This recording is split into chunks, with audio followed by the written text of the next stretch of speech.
Оңтүстіктің табақ тартылғанын Астанада көрем десеңіздер, пожалуйста. Мынау өздеріңіз жайыңыздар қамырды, да? Как положено, да? Неше жұмыртқа салдыңыз? Қамырға.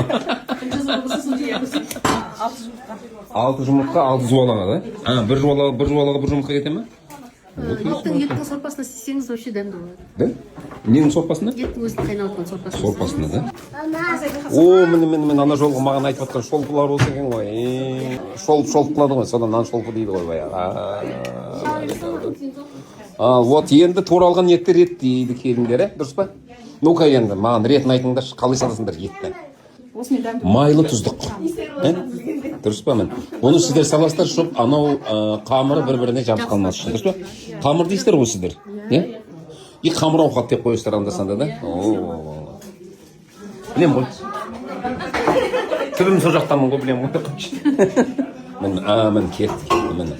Туралған ет. Қара ет, бірінші қара ет салады екен астына, дұрыс па? Мін кетті мынау, не кетті ғой? Қазы кетті. Қазы кетті. И қарын кетті. Қарта, иә, қарта. Мін кәшке келді. Кәшке салынады жан-жағына қазір.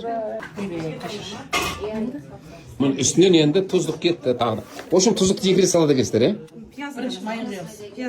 Бірінші майын қойсыздар, оның үстінен екі рет. Одан кейін жеп атқан кезде тағы апарасыздар. Общий сложность 3 рет, да? Дұрыс па? Да? Екі рет жетеміз. Ал кеттік,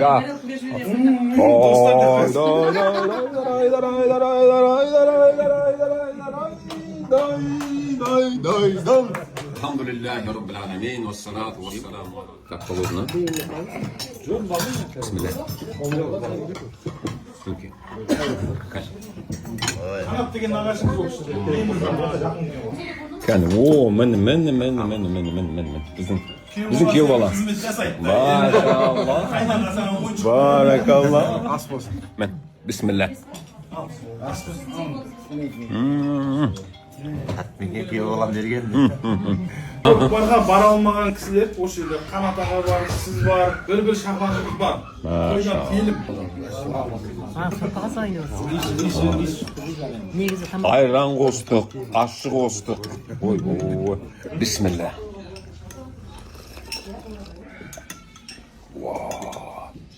Құдай қаласа шаңырақтарыңызға осындай қамшының егесі болатын, ат жалын тартып мінетін, олар келе берсін, тойдан келім деген сөз. Деген. Ой, бір-бірін алғасан дейді. Осы тойға тек кез салған ағайындар ғой.